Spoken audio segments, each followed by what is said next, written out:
Man-made climate change absolutely has the potential to cause large-scale disruption and destruction.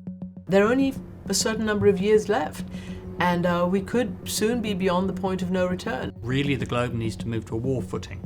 There's a genuine catastrophic urgency to deeply cutting emissions before things like tipping points are triggered. You'll get chaos, you'll get people trying to solve too many problems at once, and in that way I think you'll get the sort of confusion that we're now trying to avoid. Last year, the Intergovernmental Panel on Climate Change said we had 12 years to turn the tide.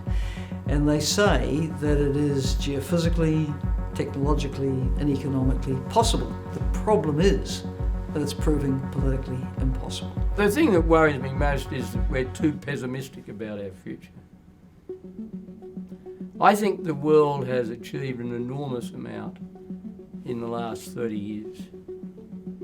There are fewer people in absolute poverty, and lifting people out of poverty and giving more people a go is more important than climate change, and more important than anything else. The World Bank has come up with estimates of up to 143 or so million people displaced by climate change. They may be moving because their island is gone. They may be moving because grazing lands have been afflicted by drought and their livelihoods are no longer available. We are looking at a change in patterns of human population on a very profound scale.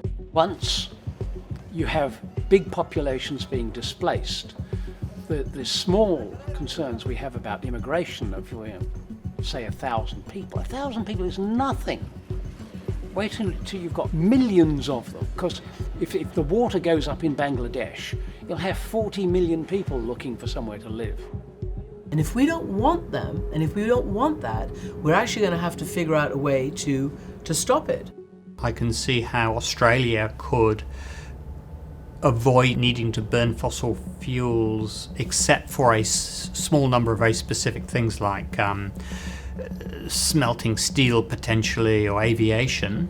But there are ways to remove CO2 from the atmosphere to offset those fossil fuels that you're committed to using. We can live in a world in which we are more affluent 100 years from now, have nicer cars, have nicer homes, and we have dealt with climate change. We have 12 years, maybe 15 years if we're lucky. What we need to do is plan now, take it seriously now.